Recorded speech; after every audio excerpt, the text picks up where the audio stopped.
She laughed at the victim right during the sentence. But the judge's reaction shocked everyone in the room. What happened next was something no one expected. Where are you watching our video from? Write in the comments. Subscribe to not miss new stories. The bass from the club's speakers throbbed through the floor, merging with the chaotic symphony of laughter, clinking glasses, and shouted conversations. Neon lights sliced the darkness, casting fleeting shades of purple, blue, and gold across a crowd reveling in their midnight abandon. The air was thick with the sharp tang of alcohol and the faint chemical haze of expensive perfumes. Lillian Pierce stood at the bar, the rim of a crystal tumbler brushing her lips, her green eyes sharp and cold beneath the makeup that shimmered under the club's strobe lights. She tossed back the last of her cocktail and set the empty glass down with a soft clink. Her perfectly manicured nails tapped the counter with impatient, rhythmic clicks. Her face, sculpted and flawless, was twisted in frustration. Max was late. Again. She checked her phone, her jaw tightening as she read his last terse message. On my way. Don't start drama. The night had promised escape. Instead, it was unraveling into another disappointment. The crowd parted briefly, and there he was. Max Westbrook, tousled blonde hair, a designer jacket draped carelessly over his arm, and that irritatingly casual smirk plastered across his face. His easy charm was part of why she had fallen for him, but tonight it only added fuel to her simmering anger. You finally decided to show up, she snapped as he approached. Max slipped his arm around her waist, but she pulled away. Relax, Lil. It's barely midnight. She felt her pulse quicken, not with excitement, but with irritation. You said we'd have dinner. That was 3 hours ago. Max's smile faded, replaced by something colder. You know what your problem is? You can't ever just enjoy the moment. Lillian felt a sharp twist of humiliation under his scrutiny. The music pounded in her ears, but it couldn't drown out the rush of blood and the heat of embarrassment. Around her, their friends exchanged awkward glances. She felt cornered, exposed. Her voice, low and cutting, sliced through the static between them. You're right. I should be grateful you showed up at all. The tension thickened, a palpable electric charge. Then Max chuckled, a careless, infuriating sound, and that was it. Something inside her snapped. Forget it, she spat, her voice venomous. I don't need you to enjoy my night. Without waiting for his reply, she turned sharply, her heels clicking against the polished floor. She could feel his stare burning into her back, but didn't look back. She wouldn't give him that satisfaction. At the bar, a friend, Amber, slid a fresh drink into her hand, her eyes glittering with mischief. Screw him, she said. You're Lillian Pierce. You own this night. Lillian downed the shot in one swift tilt. The alcohol was fired down her throat, burning and blinding, and for a moment it felt like power. Amber leaned in closer, her voice a whisper barely audible over the music. Wanna really feel free? She slipped something small and white into Lillian's palm. A pill. Lillian hesitated, a flicker of caution briefly piercing her haze of anger and pride. Amber smirked. Come on, Lil, live a little. The beat of the music seemed to pulse with the rhythm of her heart. Reckless defiance surged through her veins. She placed the pill on her tongue and swallowed. The world tilted, then steadied, its colors sharpening, the edges of her frustration blurring into something distant and meaningless. Time slipped. She danced. She laughed, loud, wild, without care. She felt untouchable, a queen above consequence. But then, his voice. Are you done proving your point? Max. He had followed her after all, his face a mask of irritation and something else. Concern? Lillian's lips curled in a slow, wicked smile. "Go home, Max." "You're wasted," he snapped, reaching for her arm. She yanked free, the rush of adrenaline hitting harder than any drink. "I'm fine," she hissed, "and I'm done with you telling me what to do." She turned on her heel, the room spinning just slightly. She felt invincible. She felt alive. The night air hit her like a slap, cold and sharp, carrying the distant hum of the city. The parking lot was half empty, the fluorescent lamps casting sterile white halos over the pavement. Her car, a sleek, midnight black Mercedes, sat waiting, a symbol of her independence and power.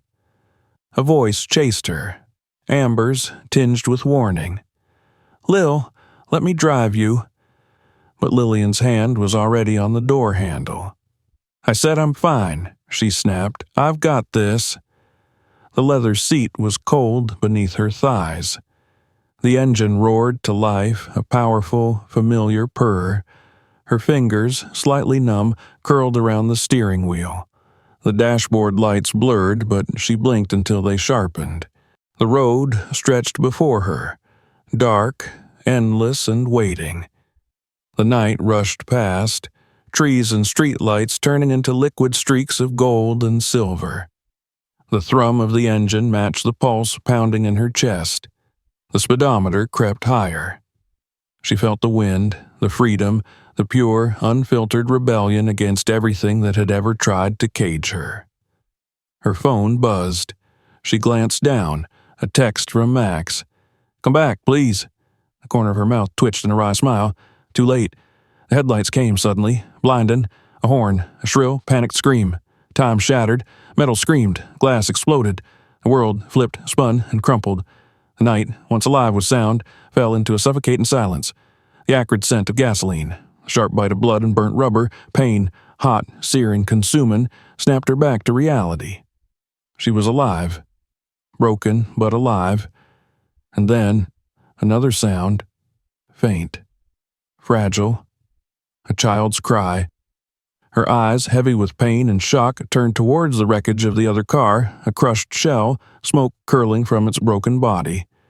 Through the shattered window, she saw a small figure moving, trembling. A child.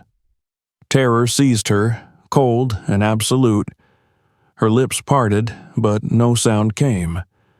Her body screamed with pain, but her soul was screaming louder. Then, blue and red lights, the wail of sirens, the thunder of footsteps. Hands, firm, cold, gripped her shoulders, dragging her from the wreckage. Voices, urgent and sharp, filled her ears. "She's alive? And the other car?" A pause, a terrible, hollow pause. 2 adults, dead on impact. The child's cry rose again, cutting through the air like a blade. "Got a survivor. Little girl, injuries severe but breathing." The world tilted as they loaded her onto a stretcher. Above her, the night sky was dark, an infinite abyss. But it was not the sky that swallowed her. It was the knowledge, the unbearable, inescapable truth. The night wasn't over. It was only beginning. The courtroom smelled of varnished wood and tension. The air was still, heavy with anticipation and judgment.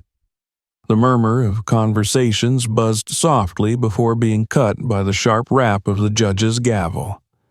Overhead, lights cast a cold, clinical glow over the faces that filled the room, some hungry for justice, others for spectacle. Lillian Pierce sat stiffly beside her attorney, her hands folded in her lap, fingers digging into her palms. Her face was pale, her eyes shadowed with exhaustion from the months of waiting. 6 months had crawled by since the accident. Months of house arrest, of media storms, of isolation. She had watched herself become a headline, a meme, and a symbol of everything wrong with privilege and arrogance. Every photo from that night, every frame of her being pulled from the wreckage, Every detail of her blood alcohol level had been dissected, published, and condemned. She had been stripped of her privacy, her reputation, and her life as she had known it. But none of that compared to the weight pressing on her chest now, the knowledge that she had taken lives and shattered a family forever. A sharp creak broke her thoughts. The heavy oak doors opened. The room hushed as the family of the victims entered. A woman in her 40s with tight shoulders and a guarded expression pushed a wheelchair into the room. Seated in it was a teenage girl, thin, pale, and far too young to bear the grief etched into her face. Lillian's stomach twisted. She recognized the girl immediately. Tiffany Williams, the last survivor. The child whose cry had haunted her every sleepless night since the accident. Tiffany's legs, once strong and carefree, lay unmoving beneath a blanket. Her face was a portrait of quiet agony framed by dark curls. Her eyes, hollow and distant, locked onto Lillian's for a fleeting second before turning away. But even in that brief exchange, Lillian felt it, a weight heavier than hate. Disappointment. Grief. The woman behind the chair, Janet Williams, Tiffany's aunt, held herself like a fortress of pain and steel. Her eyes did not flicker, did not blink as they found Lillian. She did not need to speak. Her silence was a verdict of its own. The bailiff's voice broke through the hush. All rise. The Honorable Judge Harrison Cole presiding. The room stood, and in walked the judge, a tall, broad-shouldered man with an air of unshakable authority. His robe flowed around him like a shadow as he ascended to his seat. His gaze, when it swept the room, was sharp and knowing, a scalpel that seemed to cut straight through pretense and posture. "You may be seated," he said, his voice firm but devoid of warmth. Lillian's knees felt weak as she sat. Her lawyer, David Rothman, a seasoned defense attorney with a granite face and a reputation for turning tides, leaned toward her, his voice low. "Keep your eyes forward. No outbursts, no reactions." "Understood?" She nodded, her throat dry and tight. The prosecutor, Eleanor Miles, rose. She was a woman of fierce precision, her suit sharp, her words sharper. "Your Honor, ladies and gentlemen of the jury," she began, her voice steady and cold. "What we have before us is not just a case of reckless driving. It is a case of choice. A choice made by Miss Lillian Pierce. A choice to drink, to take drugs, and to get behind the wheel of a deadly weapon. A choice that ended the lives of Marcus and Aisha Williams and forever altered the life of their daughter, Tiffany." Miles's gaze never wavered as she walked before the jury, her heels tapping a steady rhythm on the polished floor. "This is not about regret after the fact. It is about responsibility before it." Lillian's hands clenched tighter. Her nails dug into her palms, but she did not look away. She could not. Then the moment came that made the air in the room grow thicker. Prosecution calls Tiffany Williams to the stand. There was a subtle shift in the courtroom's energy. Curiosity, discomfort, dread. Janet leaned down to whisper something to her niece, who nodded, her expression composed but fragile. With help from the bailiff, Tiffany was brought to the witness stand. The soft clink of her wheelchair's wheels on the floor felt deafening in the charged silence. Tiffany's small pale hand pressed onto the Bible. Her voice, when she spoke the oath, was quiet but unshaken. "Do you swear to tell the truth, the whole truth, and nothing but the truth?" "I do," she said, her voice barely more than a whisper. Eleanor Miles approached, her tone gentler than it had been before. "Tiffany," she began, "I know this is difficult, but can you tell the court about your family?" A shadow flickered across Tiffany's face, but she nodded. Her voice trembled at first, but gained strength as she spoke. My dad. His name was Marcus. He was a teacher. He worked so hard for us. He loved reading stories to me and my sister, Eskai. Mom was a nurse. She helped people. She was always so kind. Eskai. Tiffany's voice broke and the room seemed to hold its breath. Eskai was only 8. She was funny and brave. She liked to sing in the car with me. She paused, her lips pressed tight as if holding back a dam. Miles's voice softened. Can you tell us about the night of the accident? Tiffany's fingers curled against the armrest of her wheelchair. We were coming home from Mom's late shift. I was supposed to be asleep, but Eskai kept poking me. We were laughing.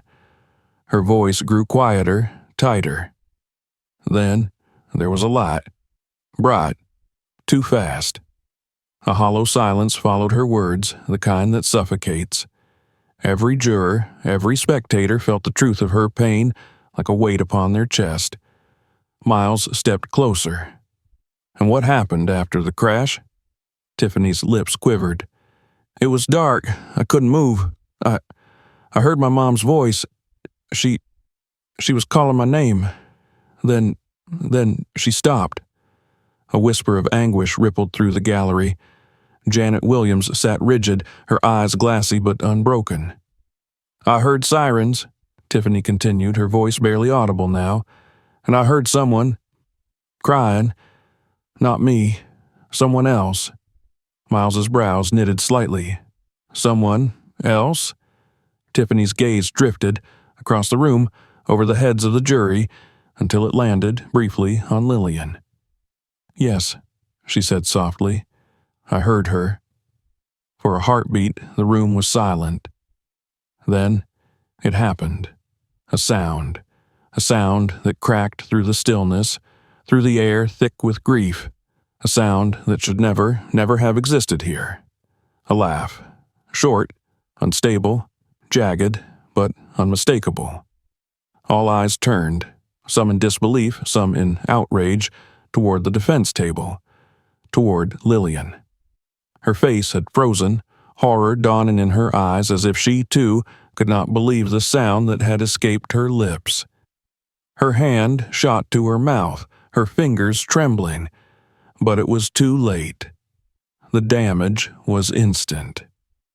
The temperature in the room plunged into something beyond cold. Tiffany's face did not twist in anger, but in something worse, wounded confusion. Janet's jaw set and her eyes burned with loathing. Judge Cole's voice, when it came, was like thunder cracking the sky. Order! His gavel struck like a hammer on stone. Order in this courtroom! The murmurs, the gasps, the whispered accusations, all fell silent. But the tension thickened, coiled and ready to snap. Lillian's attorney, Rothman, leaned in, his voice a hiss. What the hell are you doing? Lillian choked, her voice fractured. It wasn't... But the words dissolved on her tongue. What could she say? What could excuse this? Across the room, Tiffany's lips parted, but no words came. Only the hollow ache of incomprehension. And then, slowly, her eyes lowered, as if she had seen something that had confirmed the very worst. Janet's voice, low and steel-edged, carried through the charged silence. "Monster," she said. One word, but it landed like a gavel of its own. Judge Cole's eyes, cold and sharp, pinned Lillian to her seat. "This court is adjourned until tomorrow," he declared. "Bailiff, clear the room." The gavel fell once more. The room erupted, voices rising, cameras flashing, reporters scrambling to frame their headlines. But for Lillian, the noise faded into a suffocating blur, because the only sound she could hear, the only sound that would haunt her beyond this day, was not the chaos of the crowd nor the slam of the gavel. It was the sound of a laugh, her own, a sound that felt like the end. The image of Tiffany's face, frozen in confusion and betrayal, stayed with Lillian long after the gavel's echo had died and the courtroom emptied. The sterile, impersonal walls of the courthouse hallway seemed to press in on her as she walked, flanked by her attorney and the silent presence of 2 guards ensuring she reached the exit without incident. But there was no escaping the heat of the stares from the bystanders lining the corridor, some wide-eyed with shock, others narrow with contempt. The cameras were waiting the moment she stepped through the heavy courthouse doors. The explosion of flashes was blinding, accompanied by a chorus of shouted questions that cut through the air like shards of glass. "Lillian, was that a laugh? Do you feel any remorse for what you've done? Was it a joke to you?" The questions blurred into one roaring, inescapable wave of condemnation. Lillian felt her throat close, panic threatening to strangle her voice.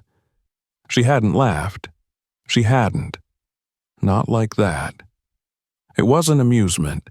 It was something else entirely. But she knew deep in her bones, that the world didn't care for the difference. Rothman's voice was sharp at her side, cutting through the chaos. "No comment," he barked, guiding her with a firm grip on her elbow. "Get to the car. Head down." The black sedan's door yawned open, and she slipped inside, the world outside muffled but still vicious in its pursuit. Rothman slid in beside her, his expression carved from stone, the air between them thick with unspoken fury. "You've just burned down what little sympathy we had left," he said coldly, his eyes never leaving the road ahead. "Do you understand what you've done?" Lillian's lips parted, dry and trembling. "It wasn't. I didn't." But Rothman cut her off with a sharp gesture. "Save it. We'll deal with the press later. Right now, you're radioactive." The ride was a blur of silence and city lights. By the time they reached her apartment, Lillian felt hollowed out, stripped of even the numbness that had shielded her since the crash. The elevator felt too small, too slow, as it carried her to the penthouse, a space that once felt like a triumph and now felt like a prison. The familiar luxury, the glass walls showcasing the city skyline, the sleek leather furniture, the curated art, offered no comfort. It felt obscene now, a monument to everything that no longer mattered. The television was already on, the news blaring, and there she was, frozen mid-frame, her expression caught at the exact moment of that horrendous sound. The headline scrolled in bold, unforgiving letters beneath her image. "Pierce mocks survivor in courtroom. A monster without remorse." The room blurred as her vision swam. Her knees buckled, and she sank to the cold marble floor, the remote clattering from her hand.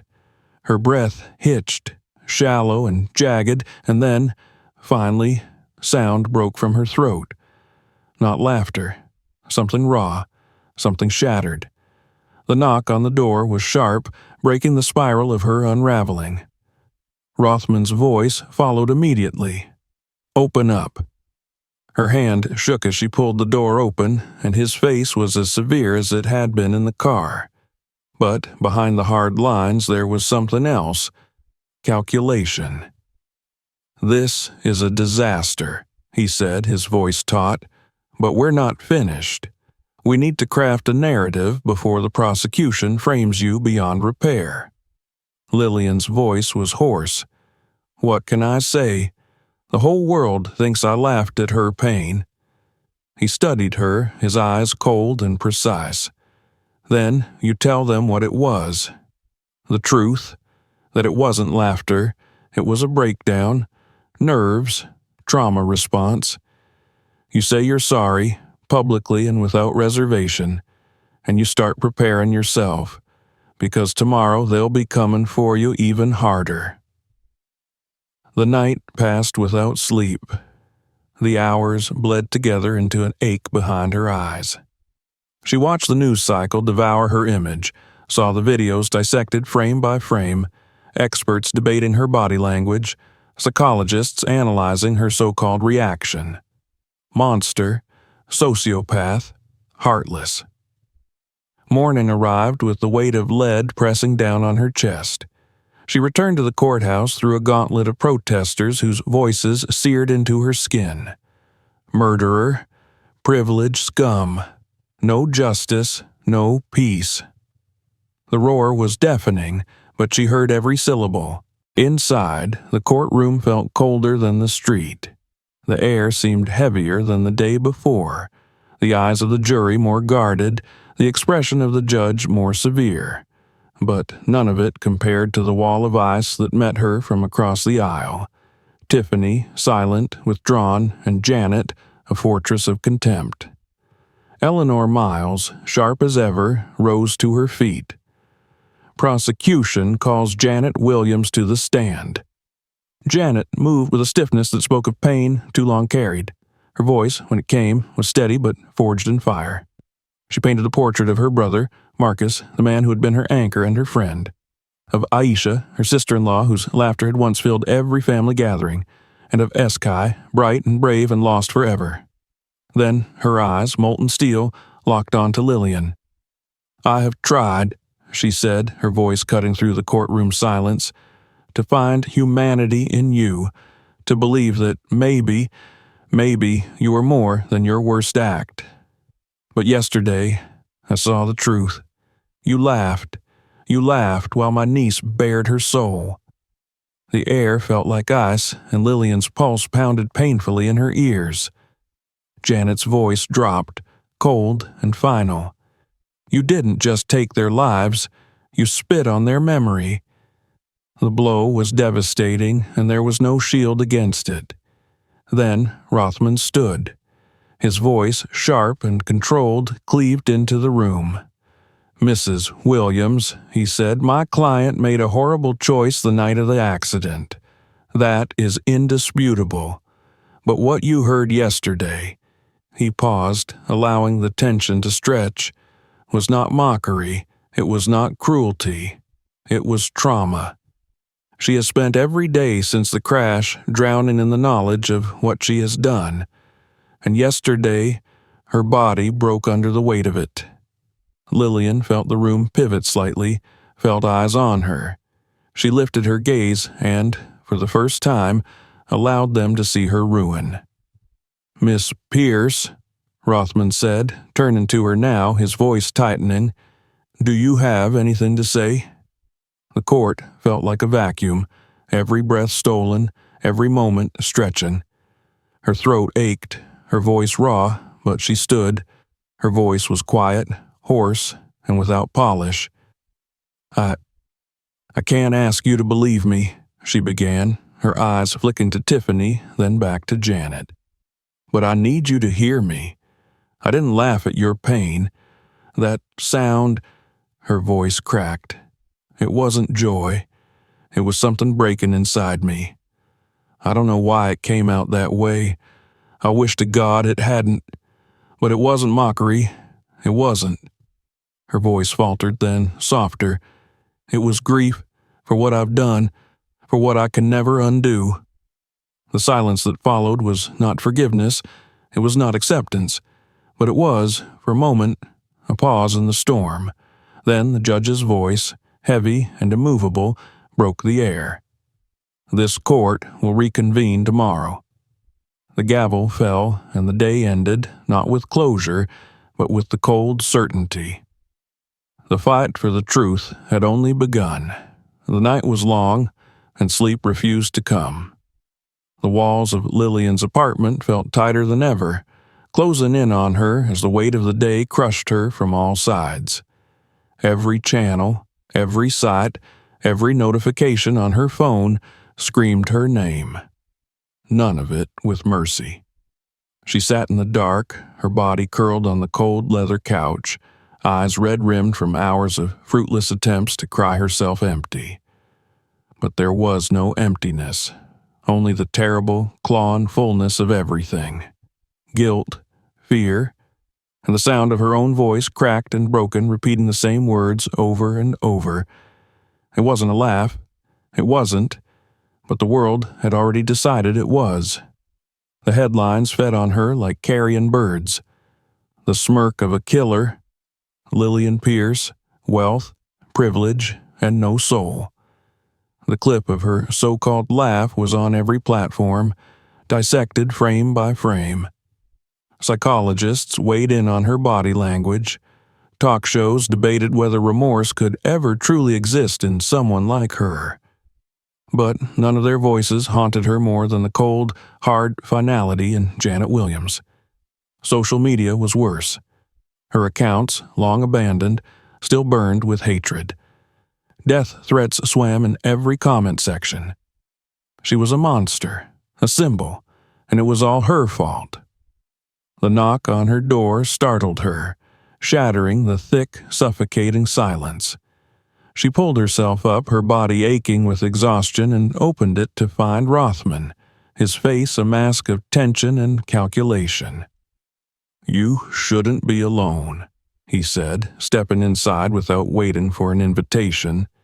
His tone was clipped, his usual armor of professionalism cracking under the strain. "It's a bloodbath out there. The press, the public, hell, I wouldn't be surprised if someone tried to throw a brick through your window." Lillian's voice was hoarse. "I know," she said, her throat raw from disuse. "I've seen it. Her voice broke, and she swallowed the jagged edge of her grief. "I don't know what to do." Rothman's eyes softened just slightly, but his words stayed hard. "You've got one option. Face it, head on. Don't run from it. Don't hide. But," his voice sharpened, "no more mistakes. Every word you say from now on, every move you make, it matters. Because the jury doesn't just see you in that courtroom. They see you everywhere." She felt the tremor in her hands and clenched them into fists. "What do you want me to do? Go out there and beg?" His gaze pinned her. "No. I want you to tell the truth, and then, if there's anything human in them, maybe they'll believe you." The morning came too quickly, and with it, the gauntlet. Protesters lined the courthouse steps, their voices a storm of anger and grief. She heard every word hurled at her, every condemnation, every curse. It stuck to her skin, hot and unforgiving. She did not run, she did not flinch, but each step through their fury carved into her soul. Inside, the courtroom buzzed with an energy more charged than the day before. The jury was tighter, their faces worn with the strain of witnessing pain. The gallery brimmed with reporters, their pens ready to etch her into history. But the sharpest daggers were still those eyes, Janet's, Tiffany's. There was no fury now, only something worse, something colder. Eleanor Miles, as sharp and relentless as ever, wasted no time striking. Her voice, measured and controlled, carried the weight of certainty. "Let's talk about that reaction, Miss Pierce," she said, her words like a scalpel. "The one the entire world has seen. The one you claim wasn't laughter." She let the accusation hang, then delivered the blow. "Do you expect us to believe that sound was anything but amusement?" Lillian's throat felt tight, but she forced herself to stand, to face it. "No," she said, her voice steady despite the tremor beneath it. "I don't expect you to believe. I expect you to listen." Miles circled, her eyes cold and predatory. "Then tell us, Miss Pierce, what was so funny?" The air felt like glass, fragile and waiting to shatter. "It wasn't funny," Lillian said, her voice rough with the edges of something raw. "It wasn't." She paused, her breath uneven, her hands cold and trembling. "It was a crack. In me. She struggled, the words thick and hard to pull free. "I can't explain it, but it wasn't joy. It wasn't mockery. It was—" She searched the ceiling as though it might offer her a word big enough to contain it. "It was everything breaking inside me at once. Horror, shame, and it came out wrong. The room was a vice, tightening with every syllable. Miles pounced. Convenient. But we can't hear your feelings, Miss Pierce, only your actions. And your actions. She paused, letting the jury feel the trap. Laughed. The blow landed, and though Lillian's lips pressed tight, her heart cracked. Then came Rothman's voice, sharp and cutting through the tension like a knife. No further questions? Miles's smile was thin and cold. No, Mr. Rothman, I believe she's said enough. The silence that followed was a verdict of its own. Then came Rothman's voice again, but now it was different. Not sharp, not cold, but steady. Miss Pierce, he said, and though his words were formal, his eyes were not. Why did you stay? Lillian's chest tightened, and her voice, when it came, was small but unflinching. Because I owe them the truth. Her gaze, steady and raw, found Tiffany's. And because there's nowhere else I deserve to be. The gavel fell. Recess. Lillian barely felt her feet carry her from the stand, barely heard the buzz of voices around her. She only felt the weight of a single glance, the briefest flicker from Tiffany.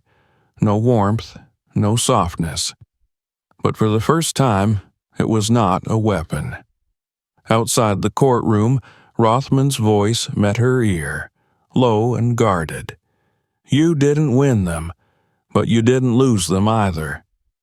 The day, for all its wounds, ended not with destruction, but with something else. Something like the edge of a long, cold road. And somewhere, distant and dim, the faintest sliver of a chance to walk it. The sky outside the courthouse was the color of slate, heavy with the threat of rain. It felt fitting, a world on the edge of breaking. The tension inside mirrored it, every seat in the courtroom filled, every breath held. Today was the day that would define everything that came next. Lillian sat at the defense table, her body stiff, her fingers laced tightly in her lap. She felt hollowed out, worn thin from the weeks of testimony of being dissected piece by piece before the world.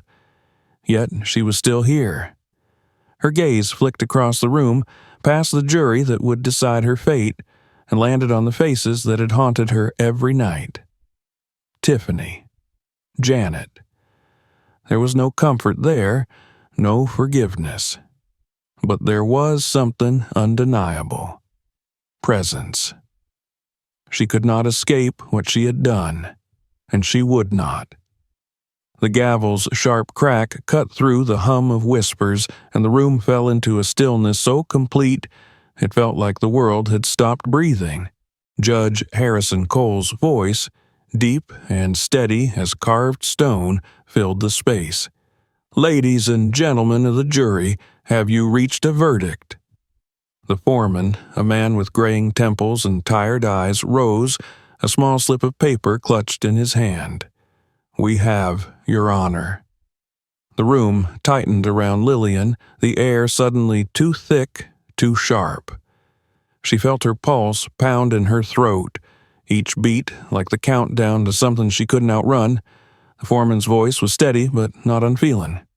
On the charge of vehicular manslaughter in the deaths of Marcus and Aisha Williams, we find the defendant guilty. The word landed like a blow. The air seemed to shudder with it, and a murmur rippled through the gallery.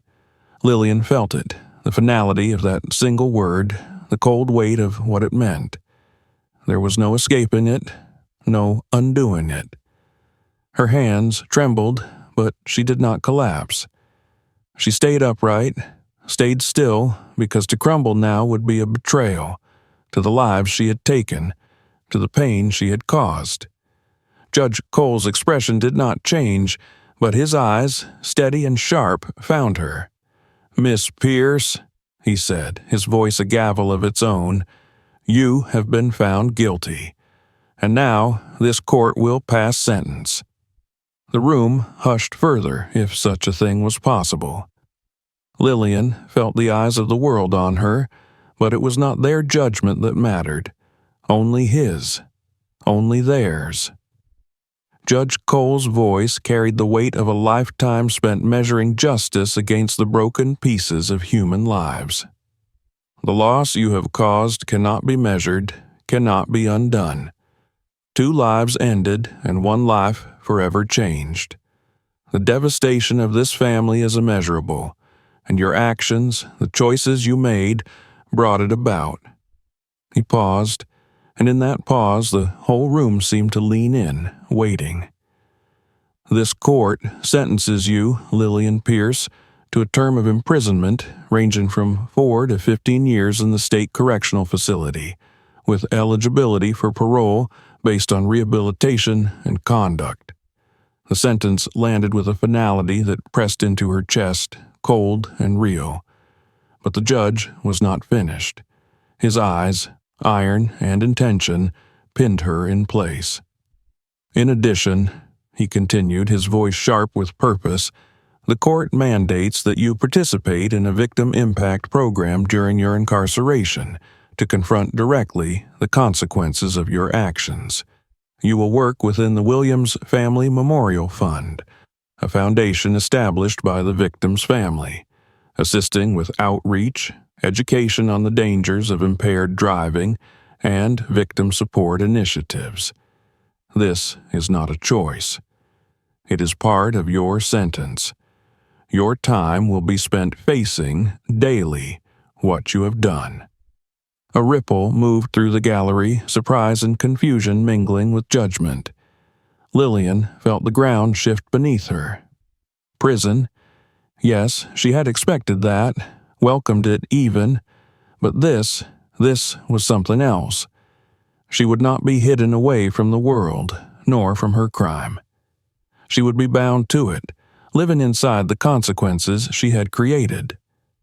Her throat felt tight, but she managed to find her voice. "Yes, Your Honor," she said softly, the words shaken but whole. "I accept." The judge's gaze did not waver. "This is not about acceptance, Miss Pierce. It is about acknowledgement, about what you do with what remains of your life. You have taken. Now you must give. The rest is up to you." The gavel fell, and with it, her freedom. The world became a blur of movement. The bailiff's hand on her arm, the soft metallic rasp of handcuffs closing around her wrists, the voices, rising, falling, some sharp, some distant. She barely registered the reporters swarming, the cameras flashing, or the shouting that followed her as she was led from the courtroom, but through it all, one sound, one voice, cut through the chaos. "Good," said Janet Williams, her voice low, cold, and certain. "Let her carry it." The words lodged deep because they were right. She would carry it, and the weight of it would never leave her. As she was escorted through the cold corridors of the courthouse, the last glimpse she caught was of Tiffany, watching her. No hatred, no pity, only eyes that knew there would never be enough to make it right. The doors closed behind her, and the world beyond them disappeared. Inside the transport van, the walls pressed close, and the future was a long, dark road. But somewhere in the marrow of that darkness, beneath the fear and the guilt and the ruin of all she had been, was something cold and clear. This was not an end. It was the beginning of her sentence, and she would serve every second of it. The cell door clanged shut behind her with a finality that seemed to echo through her bones. The air inside was thick with the metallic scent of old iron and something older, desperation, loss, time. The room was small, bare, and unforgiving. A metal bed frame with a thin mattress, a small steel sink and a toilet exposed without shame. Walls painted the color of fatigue. It was nothing, and it was everything. It was where she belonged. Lillian sat on the narrow cot, her back pressed to the cold wall, knees drawn to her chest. She felt stripped, not just of her clothes, now a coarse, shapeless uniform, but of everything that had once wrapped her in illusion. The silence here was different than the silence of her penthouse. It was not empty.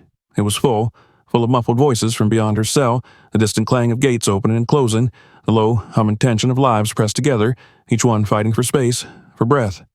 The first days inside passed like a dream and a punishment both. She felt the stares, weighing, judging, assessing. Most women ignored her. Some whispered, some smirked. She was the rich bitch, the killer, the one from the news. Her name was infamous, but inside these walls, it was stripped down to a number and the wreckage of her reputation. But it was not their judgment that cut deepest. It was her own. The program began sooner than she expected. There was no time to settle into the numb routine of prison life. The Williams Family Memorial Fund demanded her labor, her presence, and something more, her confrontation. Her first assignment was simple, in theory: organize the letters. The foundation received hundreds, letters from victims of drunk and reckless driving, from families shattered, from survivors whose lives had been rewritten by someone else's choices. She was to categorize them, digitize them, and archive them. No one told her to read them. But how could she not? The first letter was from a mother. Her son, 17, had been struck by a driver who ran a stop sign. He had died on impact. He had been on his way to pick up his prom date. The mother wrote about his laugh, about how he always forgot to turn off the kitchen light, about the sound of her phone ringing that night, and how sometimes she still reached for it, hoping. The second was from a man who survived an accident but lost his wife. He wrote not of his injuries, but of the mornings, the terrible, unbearable emptiness of a bed too large. The letters kept coming. Each one a wound she opened and could never close. They buried her, crushed her beneath the weight of the grief she had helped create in another family. She read them until the words blurred and the tears came silently, steadily, leaving trails of salt that burned her skin. She did not stop. She could not stop. Days became weeks. The letters did not ease, but something within her began to shift. She no longer saw them as pages, but as people.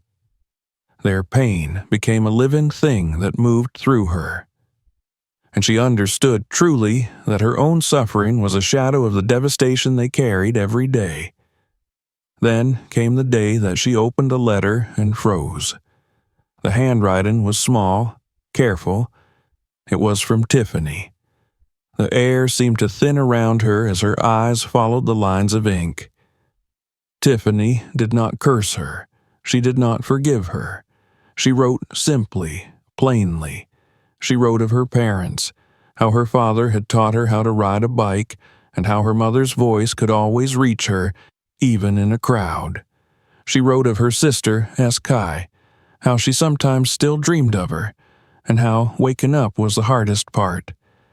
And then she wrote of herself, of her body, broken, of the therapy that never seemed enough, of the days when the pain was so sharp that she could feel nothing else, of the nights when she lay awake, staring at a ceiling that never answered her, and of the question that haunted her most. Why? Why did Lillian get to walk away from the crash when her family didn't? Why had her life continued when theirs had stopped? Why? But there was no hate in her words, only the exhaustion of carrying a question that had no answer. Lillian's hands shook as she folded the letter. She pressed it to her chest as though holding it there could somehow ease the hollow ache that had opened beneath her ribs. She wanted to write back, but what could she say to a question she could not answer? What words existed for a life that had cost so much? The answer came, not in words, but in work. She threw herself into the Foundation's projects. She organized awareness campaigns, recorded videos for schools, wrote articles under the Foundation's name. She spoke not of herself, but of the people in those letters. She used every resource, every connection her name still held to amplify their stories. And she did it not for redemption. She knew that could never be hers, but because she had taken so much. And this, at least, she could give. The prison warden, seeing her work, granted her permission to participate in a virtual victim support panel. Survivors and those who had lost loved ones would share their stories, and offenders, people like her, would listen. She did not speak at first. She listened to a father who had lost his only child, to a woman who had survived an accident but lost her memory of her life before it, to a boy who would never walk again because someone else decided they were sober enough to drive. And then, at the end, the moderator asked if she had anything to say. Her mouth felt dry, her voice fragile, but she spoke. "My name," she said, "is Lillian Pierce, and I am a killer." The words landed heavy, and the air seemed to hold its breath. She felt it tremble on the edge of silence. "I made a choice," she continued, her voice raw and without defense. "And because of that choice, a family is gone. 2 people are dead. A child was broken, and I'm here today because I survived something I never should have walked away from. I cannot change that. I cannot undo it. I live with it every day, and I will carry it for the rest of my life. But what I want you to know is—" Her voice cracked and she let it. "I hear you. I see you. I carry you with me. And I swear, by what remains of me, I will spend the rest of my life giving voice to your pain, not because it redeems me, because it is what I owe." The call ended in silence, but something had shifted, not forgiveness, never forgiveness, but something else, recognition. And when, that night, she lay down on the hard mattress in her cell, the silence was no longer empty. It was full. Full of the voices she had heard, full of the lives she would never let be forgotten. The day arrived cold and colorless, the sky overcast with heavy clouds that seemed to press down on the earth. The air in the prison felt different, charged with a kind of static tension that settled deep in Lillian's chest as she dressed. Today was not like the other days. Today, she would meet Tiffany. The Williams Family Memorial Fund had organized a survivors and offenders meeting, a restorative justice session where those who had caused harm and those who had suffered it could face one another. It was part of her sentence, but it felt like something more, something inevitable. The room was small and plain, the walls a dull, neutral gray. A table stood in the center, flanked by 2 chairs. The air carried the sterile scent of institutional cleaning supplies, but underneath it, something heavier lingered, the weight of what would be spoken here. Lillian's palms felt cold despite the warmth of the room. She sat with her back straight, her hands folded tightly in her lap, her breath shallow but steady. She had faced judges, prosecutors, and reporters, but this was something else entirely. She would not be facing a system today. She would be facing a life she had broken. The door opened with a soft, muted creak, and then she was there. Tiffany Williams. She looked older than her 16 years, as though time had carved its mark on her far too soon. Her frame was small, fragile even, but there was nothing fragile about her presence. She moved slowly, her hands pushing the wheels of her chair forward with practiced, steady force. The chair was part of her now, an extension of her body, but it did not define her. Her eyes did, and they were clear, sharp, and endless with things Lillian could not name. A woman entered behind her. Janet. She was there, a guardian shadow, but she did not speak. She only moved to a chair against the far wall, folding her arms and watching with a gaze that could pierce steel.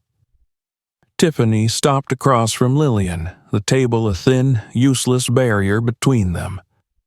For a moment, there was nothing but silence, a silence so complete it felt like the room itself was holding its breath. Then Tiffany spoke. Her voice was soft but steady, every word weighted. "I wasn't sure I wanted to do this." Lillian's throat felt tight, but she managed. "I understand." Tiffany's eyes sharpened. "Do you?" The question landed hard, but Lillian did not flinch. "No," she said softly, the honesty bare and raw. "I don't.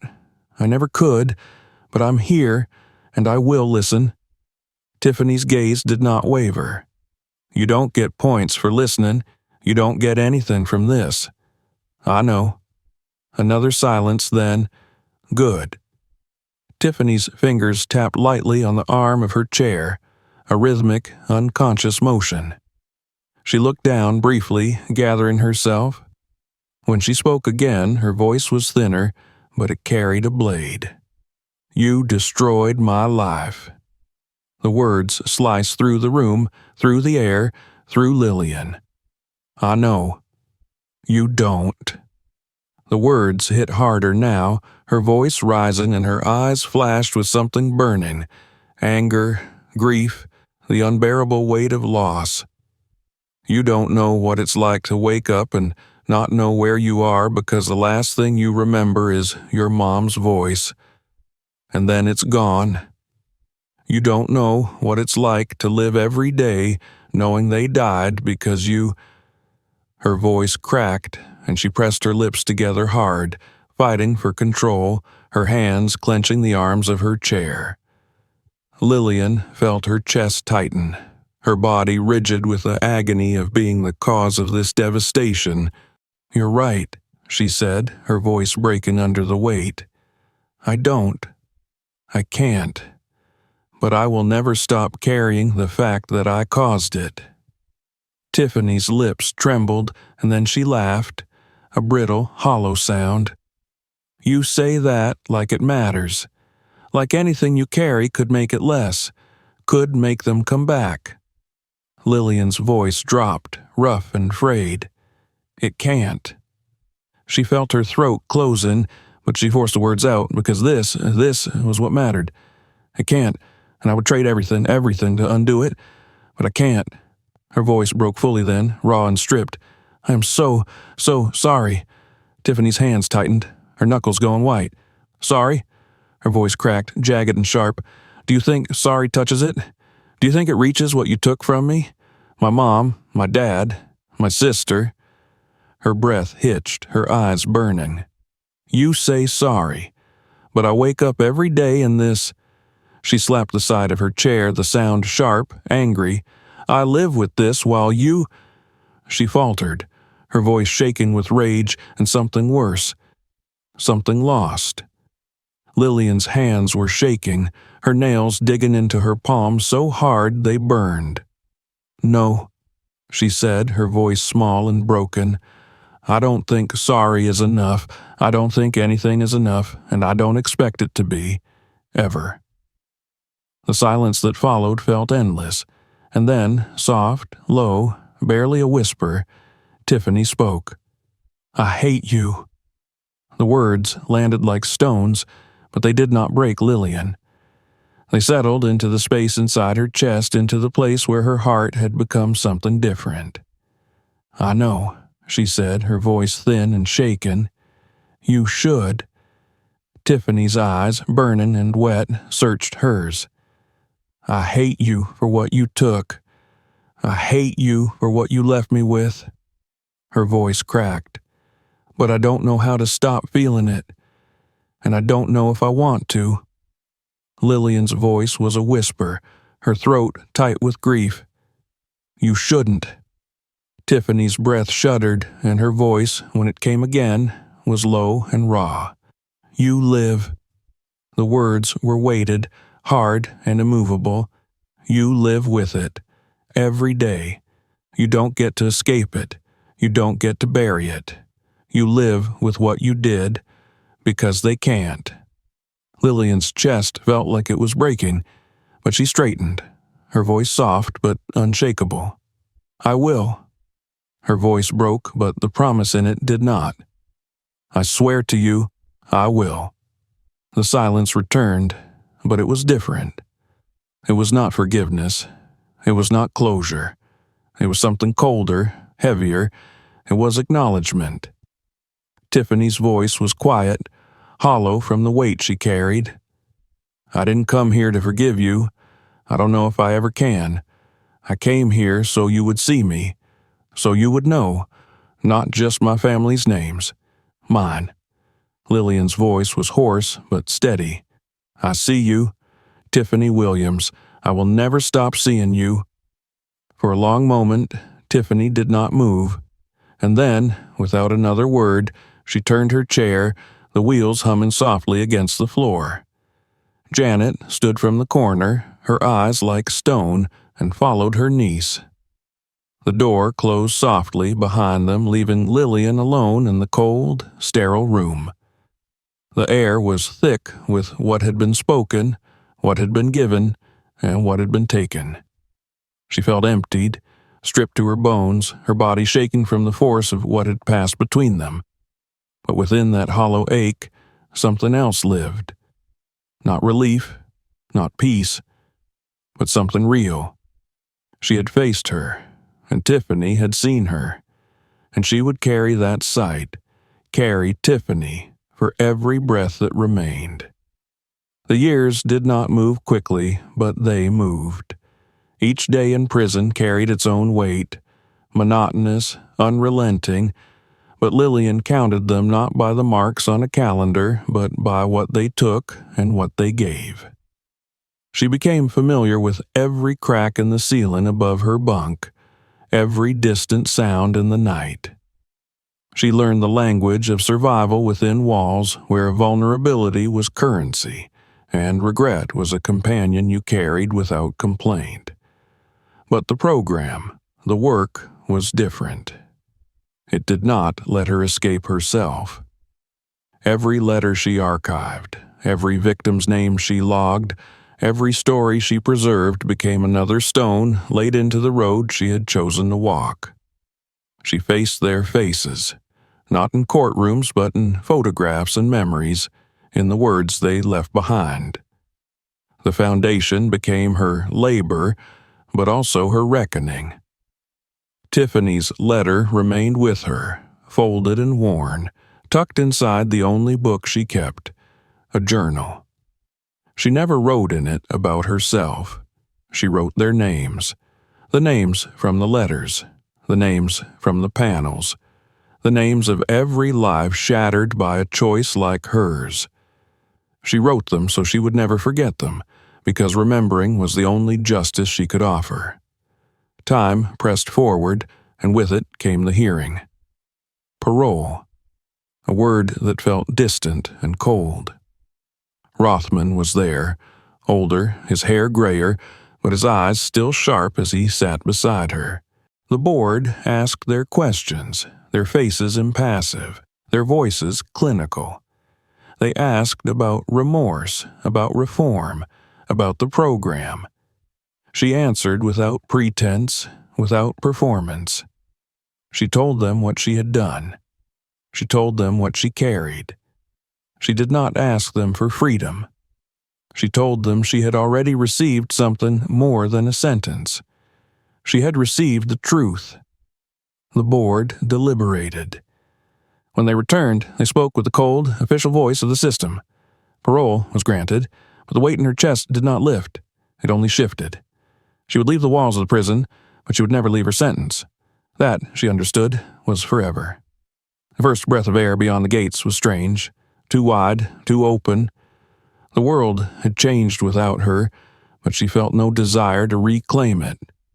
She carried the prison with her, and she always would. The car that waited was not for her. It was for someone else, and the presence behind the wheel was a surprise that froze her steps. Janet Williams. The years had touched her, too, but she stood no less solid, no less sharp. Her face was unreadable. Lillian hesitated, uncertain if this was another judgment, another confrontation, but Janet only said, "Get in." The ride was silent. Lillian did not speak. What words could she offer? None that would not hollow the air. The world passed by outside the window, familiar and foreign. When Janet finally stopped the car, Lillian's breath caught. They were at the memorial. It was simple but beautiful. A garden, a plaque, and 3 names. Marcus, Aisha, Eskai. Lillian's knees felt weak, but she did not fall. She stepped forward, her feet heavy with the gravity of where she stood. The wind was soft, and the silence felt like something sacred. Behind her, Janet's voice came, steady and low. "I didn't bring you here to forgive you. I brought you here because this is where you should be." Lillian's voice, when it came, was a whisper. "Thank you." Her knees touched the earth. She placed her hand on the plaque, her fingers trembling as they traced the names she had carried for so long. The weight in her chest broke open, and the tears came, not to wash it away, but to bear witness. When she spoke, her voice was soft, barely more than breath. "I will never stop caring you." The wind answered in a hush, the earth holding her words. She stayed there for a long time. When she finally rose, Janet was still there, watching. Their eyes met, not with closure, not with peace, but with something raw and unbreakable, understanding. Janet's voice was like stone and sky.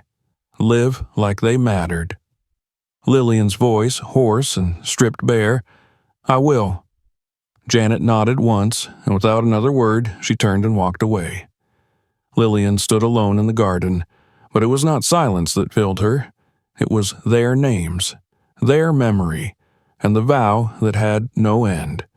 To remember, to carry, to live. If you found this story thought-provoking, make sure to subscribe for more powerful narratives. Share this video with others to spark meaningful conversations. And don't miss out. Check out our other videos for more compelling stories. See you in the next one.